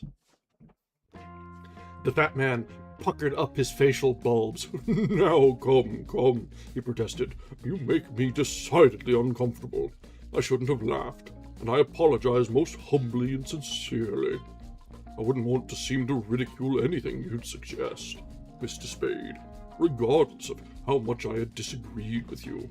For you must know that I have the greatest respect and admiration for your astuteness. Now, mind you, I don't see how this suggestion of yours can be in any way practical, even leaving out the fact that I couldn't feel any different toward Wilmer if he was my own flesh and blood. But I'll consider it a personal favor as well as a sign that you've accepted my apologies, sir. If you'd go ahead and outline the rest of it." "Fair enough," Spade said. "Brian is like most district attorneys. He's more interested in how his records will look on paper than in anything else. He'd rather drop a doubtful case than try it and have it go against him. I don't know that he ever deliberately framed anybody he believed innocent. But I can't imagine him letting himself believe them innocent if he could scrape up or twist into shape proof of their guilt. To be sure of convicting one man, he'll let half a dozen equally guilty accomplices go free, if trying to convict them all might confuse his case. That's the choice we'll give him, and he'll gobble it up. He wouldn't want to know about the Falcon. He'll be tickled pink to persuade himself that anything the punk tells him about it is a lot of chewing gum, an attempt to muddle things up. Leave that end to me. I can show him that if he starts fooling around trying to gather up everybody who's going to have a tangled case that no jury will be able to make heads or tails of, while if he sticks to the punk, he can get a conviction standing on his head." Gutman wagged his head sideways in a slow, smiling gesture of benign disapproval. "No, sir," he said. "I'm afraid that won't do. Won't do at all. I don't see how even this district attorney of yours can link Thursby and Jacoby and Wilmer together without having to—" "You don't know district attorneys," Spade told him. "The Thursby angle is easy. He was a gunman, and so is your punk. Brian's already got a theory about that. There'll be no catch there. Well, Christ, they can only hang the punk once. Why try him for Jacoby's murder after he's been convicted of Thursby's? They simply close the record by writing it up against him and let it go at that. If, as is likely enough, he used the same gun on both, the bullets will match up. Everybody will be satisfied." "Yes, but—" Gutman began and stopped to look at the boy. The boy advanced from the doorway, walking stiff-legged, with his legs apart, until he was between Gutman and Cairo, almost in the center of the floor. He halted there, leaning forward slightly from the waist, his shoulders raised towards the front. The pistol in his hand still hung at his side, but his knuckles were white over its grip. His other hand was a small, hard fist down at his other side. The indelible youngness of his face gave an indescribably vicious and inhuman turn to the white-hot hatred and the cold, white malevolence in his face. He said to Spade in a voice cramped by passion, "You bastard! Get up on your feet and go for your heater!" Spade smiled at the boy. His smile was not broad, but the amusement in it seemed genuine and unalloyed. The boy said, "You bastard! Get up and shoot it out if you've got the guts! I've taken all the writing from you I'm going to take!" The amusement in Spade's smile deepened. He looked at Gutman and said, "Young Wild West." His voice matched his smile. "Maybe you ought to tell him that shooting me before you get your hands on the Falcon would be bad for business." Gutman's attempt at a smile was not successful, but he kept the resultant grimace on his mottled face. He licked dry lips with a dry tongue. His voice was too hoarse and gritty for the paternally admonishing tone it tried to achieve. "Now, Wilmer," he said, "we can't have any of that. You shouldn't let yourself attach so much importance to these things. The boy, not taking his eyes from Spade, spoke in a choked voice out the side of his mouth. "Make him lay off me, then. I'm going to flog him if he keeps it up, and there won't be anything that'll stop me from doing it." "Now, Wilmer," Gutman said, and turned to Spade. His face and voice were under control now. "Your plan is, sir, as I said in the first place, not at all practical. Let's not say anything more about it." Spade looked from one of them to the other. He had stopped smiling. His face held no expression at all. "I say what I please," he told them. "You certainly do," Gutman said quickly, "and that's one of the things I've always admired in you. But this matter is, as I say, not at all practical. So there's not the least bit of use of discussing it any further, as you can see for yourself." "I can't see it for myself," Spade said, "and you haven't made me see it, and I don't think you can." He frowned at Gutman. "Let's get this straight. Am I wasting time talking to you? I thought this was your show. Should I do my talking to the punk? I know how to do that." "No, sir," Gutman replied. "You're quite right in dealing with me." Spade said, "All right. Now, I've got another suggestion. It's not as good as the first, but it's better than nothing. Want to hear it?" "Most assuredly." "Give them Cairo." Cairo hastily picked up his pistol from the table beside him. He held it tight in his lap with both hands, its muzzle pointed at the floor a little to one side of the sofa. His face had become yellowish again. His black eyes darted their gaze from face to face. The opaqueness of his eyes made them seem flat, two-dimensional. Gutman, looking as if he could not believe he had heard what he had heard, asked, "Do what?" "Give the police Cairo." Gutman seemed about to laugh, but he did not laugh. Finally, he exclaimed, "Well, by God, sir," in an uncertain tone. "It's not as good as giving them the punk," Spade said. "Cairo's not a gunman, and he carries a smaller gun than Thursby and Jacoby were shot with. We'll have to go to more trouble framing him, but that's better than not giving the police to anybody." Cairo cried in a shrill voice shrill with indignation.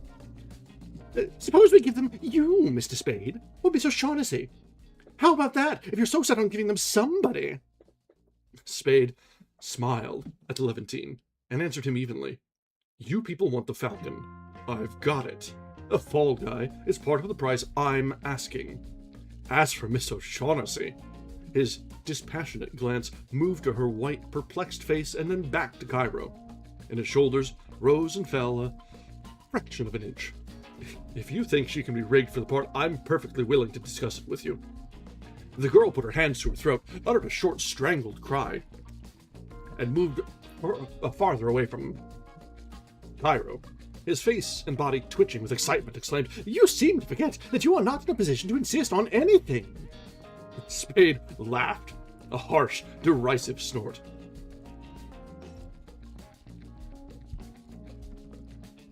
Gutman said, in a voice that tried to make firmness ingratiating, "Come now, gentlemen, let's keep our discussion on a friendly basis. But there certainly is," he was addressing Spade, "something in what Mr. Cairo says. You must take into consideration the—" "Like hell I must!" Spade flung his words out with a brutal sort of carelessness that gave them more weight than they could have got from dramatic emphasis or from loudness. "If you kill me, how are you going to get the bird? If I know you can't afford to kill me till you have it, how are you going to scare me into giving it to you?" Gutman cocked his head to the left and considered these questions. His eyes twinkled between puckered lids. Presently, he gave his genial answer. "Well, sir, there are other means of persuasion besides killing and threatening to kill." "Sure," Spade agreed, "but they're not much good unless the threat of death is behind them to hold the victim down.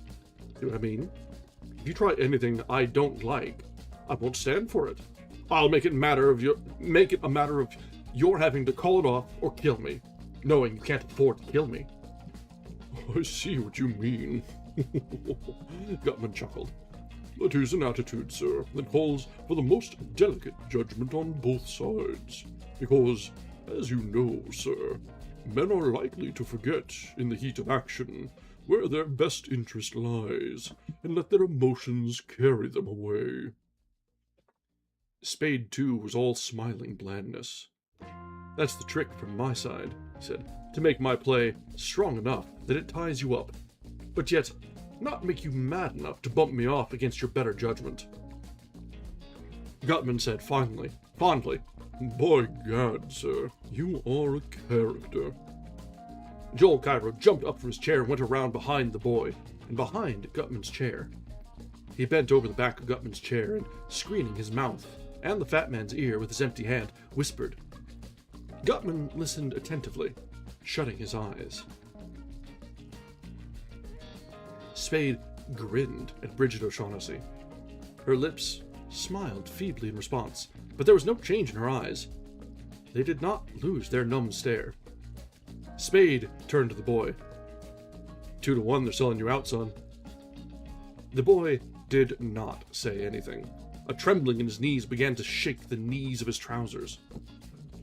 Spade addressed Gutman. I hope you're not letting yourself be influenced by the guns these pocket edition desperados are waving. Gutman opened his eyes. Cairo stopped whispering and stood erect behind the fat man's chair. Spade said, I've practiced taking them away from both of them, so there'll be no trouble there. The punk is... In a voice choked horribly by emotion, the boy cried, All right! And jerked his pistol up in front of his chest. Gutman flung a fat hand out at the boy's wrist, caught the wrist, bore it and the gun down, while Gutman's fat body was rising in haste from the rocking chair. Joel Cairo scurried around to the boy's other side and grasped his other arm. They wrestled with the boy, forcing his arms down, holding them down while he struggled futilely against them. Words came out of the struggling group, fragments of the boy's incoherent speech. Right, go, bastard, smoke! Gutman's, no, Wilmer, repeated many times. Cairo's, no, please, don't do that, Wilmer. Wooden-faced, dreamy-eyed, Spade got up from the sofa and went over to the group. The boy, unable to cope with the weight against him, had stopped struggling. Cairo, still holding the boy's arm, stood partly in front of him, talking to him soothingly. Spade pushed Cairo aside gently, drove his left fist against the boy's chin. The boy's head snapped back as far as it could while his arms were held, and then came forward. Gutman began a desperate, Here, Ward. Spade drove his right fist against the boy's chin. Cairo dropped the boy's arm, letting him collapse against Gutman's great round belly. Cairo sprang at Spade, clawing at his face with the curved, stiff fingers of both hands. Spade blew his breath out and pushed the Levantine away. Cairo sprang at him again. Tears were in Cairo's eyes, and his red lips worked angrily, forming words, but no sound came from between them. Spade laughed, grunted, Jesus, you're a pip! He cuffed the side of Cairo's face with an open hand, knocking him over against the table. Cairo regained his balance and sprang at Spade the third time. Spade stopped him with both palms held out on long, rigid arms against his face. Cairo, failing to reach Spade's face with his shorter arms, thumped Spade's arms. Stop it, Spade growled. I'll hurt you. Cairo cried, Oh, you big coward! And backed away from him. Spade stooped to pick up Cairo's pistol from the floor, and then the boys. He straightened up, holding them in his left hand, dangling them upside down by their trigger guards from his forefinger. Gutman had put the boy in the rocking chair and stood looking at him with troubled eyes, in an uncertainly puckered face. Cairo went down on his knees beside the chair and began to chafe one of the boy's limp hands. Spade felt the boy's chin with his fingers. Nothing cracked, he said. We'll spread him on the sofa. He put his right hand under the boy's arm and around his back, put his left forearm under the boy's knees, lifted him without apparent effort, and carried him to the sofa. Bridget O'Shaughnessy got up quickly, and Spade laid the boy there. With his right hand, Spade patted the boy's clothes, found his second pistol, added it to the others in his left hand, and turned his back on the sofa. Cairo was already sitting beside the boy's head. Spade clinked the pistols together in his hand, and smiled cheerfully at Gutman. Well, he said, there's our fall guy. Gutman's face was gray, and his eyes were clouded. He did not look at Spade. He looked at the floor and did not say anything. Spade said, Don't be a damned fool again. You let Cairo whisper to you, and you held the kid while I pasted him. You can't laugh that off, and you're likely to get yourself shot trying to. Gutman moved his feet on the rug and said nothing. Spade said, and the other side of it is that you'll either say yes right now, or I'll turn the Falcon and the whole goddamn lot of you in. Gutman raised his head and muttered through his teeth. I don't like that, sir. You won't like it? Spade said, Well. The fat man sighed and made a wry face and replied sadly, You can have him. Spade said, That's swell. Well, that was a chapter, ladies and gentlemen. There was some wizardry going on there. Spade pulled that one clean out of his ass. And I love to see it. That was very, very handily done. Between laying things out just right so that only he could get the Falcon, because it's in the post office, PO box now at this point, or a safe deposit box, and under a pseudonym, so no one would even know, trace it to him. So that's pretty safely set aside. And then to lead them on and play them against each other, and getting a quick shot at the boy, who is very clearly the asshole of the entire group here. Yeah, he's a very skilled bullshitter. The best in the business. We saw him gaslighting his secretary earlier. Well, he can do it to business partners as well, it seems.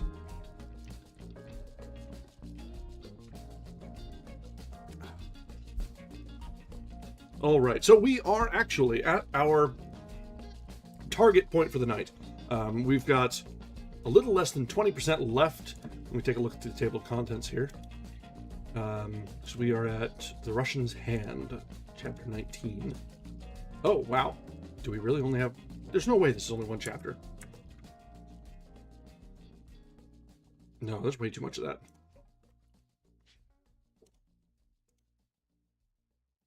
We've just got a couple chapters left. So, we will be finishing this up tomorrow, for certain. If this pace keeps up even remotely close to that, we'll probably finish early, because there is so much action going on in this book so far at the end that I'm having trouble finding a place to stop to breathe, let alone to milk it out. So, let's go ahead and put a stop to the reading for tonight, but let's decompress for a little bit and talk about that, because this is a very fun chapter so far, or a very fun reading tonight, right from the get-go tonight. We started off with the sort of chasing down the people that have been missing, trying to find Bridget, trying to find Cairo. Everyone had moved out. Everyone was making their own moves. But at the back of his mind, Sam knew what was up. And when Jacoby showed up at his office, pumped full of holes, and handed him the Falcon, wrapped up nice and neat, oh, well, that was everything coming together pretty much exactly as Sam had hoped and expected, and gave him exactly the ammunition he needed and the leverage to come out of this next meeting smelling like roses. I do like how it's come together so far. This has a different sort of feel to compared to something like when we were reading Sherlock Holmes. It's a very similar detective story, yes, but this is more action, movement, manipulation than Sherlock does. So Sam is a very different sort of protagonist, a very different sort of detective. He's not so much piecing together all the clues. He's thorough. He sees things that maybe wouldn't be observed otherwise. So he's no slouch on that front. But that's less important to Sam. He's more of the manipulative sort. The setting a scheme in motion to get things to come together on the upside for him specifically. Whereas Sherlock was more, solve the case. Because the case needs to be solved. It must be solved. It's a mystery.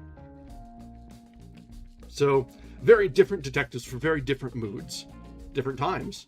This is the 30s, just after World War I, coming into and around the Depression. This is very much more hoorah American style detective. Yeah, exactly. Sherlock is more the intellectual curiosity and disentangling of the knot.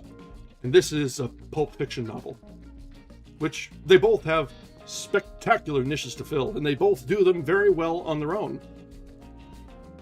So, I'll not gainsay either of them. This is a lot of fun to read. It feels like a modern novel, whereas Like, a lot of what we've read has the feel of academia, the vibe of high literature, that sort of thing, which comes with the territory of us reading classics. That's to be expected. This feels like something you'd pick up at the store of a Barnes & Noble, or on a shelf out at Barnes & Noble, and have a nice afternoon. Like, this is a modern piece. It's a little before its time. Well, I don't know if it's so much before its time or if it's a sign of the changing times. Yeah, it's as we're shifting into finding more modern pieces, because this is, as a reminder to those of us who are new here, this is a new addition to the public domain. Just this past January 1st, it has become available to free use, and that is fantastic. I love public domain stuff. And we're just now getting into things that are in the 1930s. So we're getting into the shift to modern mass literature, mass market, and things that are meant to be read for enjoyment rather than for the flexing of intellectual clout. I'm all for flexing intellectual clout, but a fun read for fun's sake is always welcome in my house. All right, guys, let's go ahead and put a wrap on this tonight. Let's shift over to some color. Oop, not that one. Wrong button, wrong button. There we go. So yeah, we will be finishing this book tomorrow. We have just about 20% left to get through, 2 or 3 chapters, and I think there are certainly some more twists left. There's time yet to see whether things will all fall apart, or if Sam is going to twist everything into his own perfect, gainful conclusion. And yes, I am itching, absolutely itching, to pull up some old black and white classic movies. Get some Casablanca. Watch this, the old Maltese Falcon silver screen classic. 12 Angry Men, just some good old movies. But I want to finish this first. I don't want to poison any of the reading as we go through it. But yeah, so we will be finishing this tomorrow at our normal time, 8 Eastern, or until around 10. We'll finish when we finish, but I imagine it'll probably be closer to 9:30ish from the pacing of things so far. And yeah, I'm excited for the end of this, and we need to start thinking about what we want to read next. I honestly have no idea. For new additions to the public domain, we read some Faulkner, got depressed collectively, and now we're on the upswing with some very heavy action with Sam Spade in the Maltese Falcon. So, as always, we are spoiled for choice. We've got so many things that we can choose from. The public domain and the world of literature is so incredibly vast. So we'll see. We'll come up with something. Our next reading after this book will be on that Tuesday, so we'll have a day to decide. We'll see. All right. As always, thank you very much for joining us. If you haven't yet, I encourage you, I ask you, to put a like on the stream, and maybe, if you're feeling like it, a subscription to the channel. Join us for continued readings. We have a stable schedule, and so far, for the past year, we've been pretty firm about that. So, let us know. Drop in. Join us for some fun, some good books. Drop some suggestions for what you'd like to hear read. All right. Until next time, thank you very much for joining us, and have a wonderful night. Bye now.